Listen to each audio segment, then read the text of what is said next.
Hi, hello, it's Nikki, and welcome to my messy bookshelves.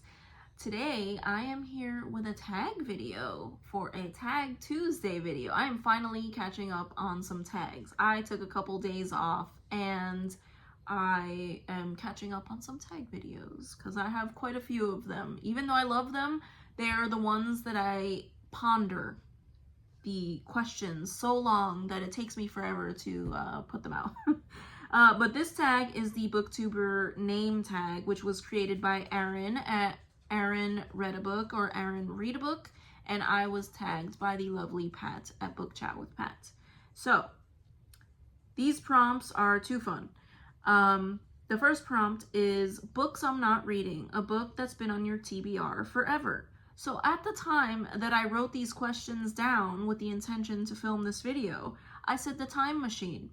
I have since read that book, like over a month ago.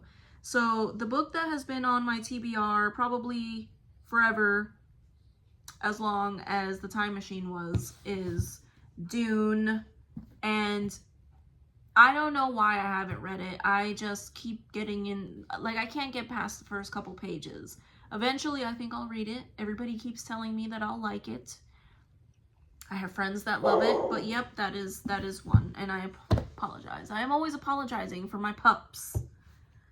The next prompt is novel idea, a book with an interesting premise or plot device. I was so excited to talk about this one. So this one is Crossings by Alex Landrigan. And this one, I don't know, this is so interesting the way that it's put together. So it is part mystery, historical fiction, multiple points of view, multiple timelines. But in the midst of all of that, we have a book that can be read from cover to cover.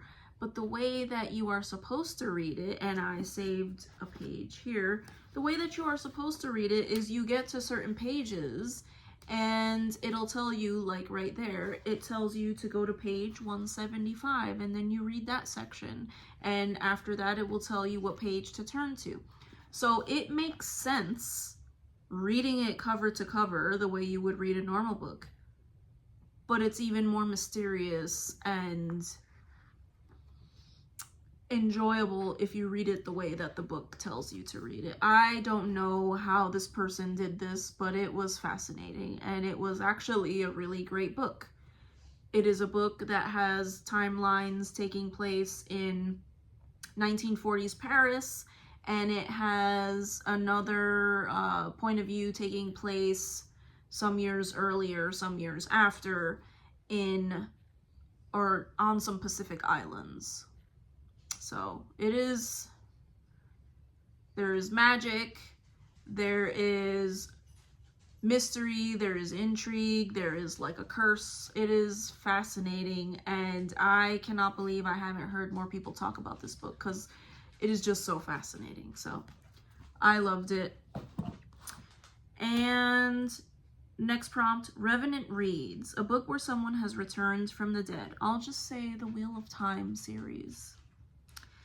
Prompt number 4, Criminally, a book where crime takes place. I cannot not mention my Queen of Mystery, any Agatha Christie novel. Prompt number 5, Book Time with Elvis, a book about time travel, or someone named Elvis. And for this one, I chose Outlander because obviously there is a time travel element to that book, or to that series. Prompt number 6, middle of the book, March, your favorite book you read in March. So I did love Middlemarch, which I did read in March, but my favorite one that I read that month was Pride and Prejudice, and it was a reread. Next prompt number 7, Book Buds, a book with a great friendship. It's me. I cannot not mention The Fellowship of the Ring. It is like probably still my favorite book of all time. Prompt number 8, Obscure Book Adventures, a book you love that never gets talked about. So this is a middle grade, and I love his other books, okay? I love his other books. Matilda, great book.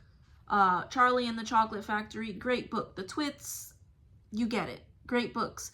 But no one ever talks about George's Marvelous Medicine, and this one is hilarious. This is probably one of my favorite books from childhood, and I never hear anybody talk about this. So it is about a little boy that has a very grumpy and mean and evil grandma and he gets left home alone with her, and he is trying to make a medicine to cure her, and some things happen. So it is hilarious. I love this book, and I still read it again and again as an adult. The next prompt: Savage reads a book with a monster, beast, or human acting monstrous or beastly. So something that fits all of those is Frankenstein by Mary Shelley. We have a human acting monstrously, and then a monster that he created. So great book, wonderful for the fall time period. And yeah. And then the next prompt was a book that fits your own channel name or a channel you love. And I chose for this one Rose Cottage by Mary Stewart. And this is because there is a mess. She gets to her cottage and she is cleaning up a mess and cleaning up vines and, you know, dust and all these things. And my channel is obviously my messy bookshelf, because I do have a very messy bookshelf. Well, I have multiple messy bookshelves, but yes. And then the last prompt was to tag others. So I was going to tag Ellen and Curious Cat and Literary Layer, but I think all of them have been tagged already. So this is my problem with tags, is that by the time I get to them, everybody that I want to tag has been tagged. So if you are interested in this tag, if you have even stuck around to the end of this video and are interested in this tag, I tag you. Consider yourself tagged. And I thank you if you've made it to the end of this video, and I hope to see you in the next one. Bye.